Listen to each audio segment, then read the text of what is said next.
Special security force SSF এ প্রধানমন্ত্রীর কার্যালয়ের রাজস্ব খাতে নিম্নবর্ণিত 7টি পদের ক্যাটাগরিতে নিয়োগ বিজ্ঞপ্তি প্রকাশিত হয়েছিল, যেটিতে আপনারা অষ্টম, এসএসসি, এইচএসসি সহ বিভিন্ন ধরনের শিক্ষাগত যোগ্যতায় বাংলাদেশের সকল জেলা থেকে পুরুষ ও মহিলা উভয় প্রার্থী এটিতে অনলাইনের মাধ্যমে আবেদনটি সম্পন্ন করতে পারবেন।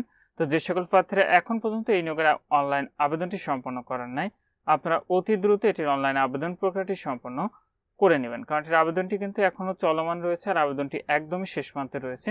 তো এটি হল সেই নির্ধারিত চাকরির আবেদন ফর্মটি, যেটি অনলাইনের মাধ্যমে আপনাদের পূরণ করে নির্ধারিত ফিটি টেলটকের মাধ্যমে জমা দিলে আপনার আবেদনটি কিন্তু সম্পন্ন হয়ে যাবে। তো এটিতে উচ্চমান সহকারী, শার্ট লিপিকার কাম কম্পিউটার অপারেটর, ড্রাফটসম্যান, বাবুর্চি, ম্যাচ ওয়েটার, অফিস সহায়ক এবং পরিচ্ছন্নতা কর্মী পদ রয়েছে।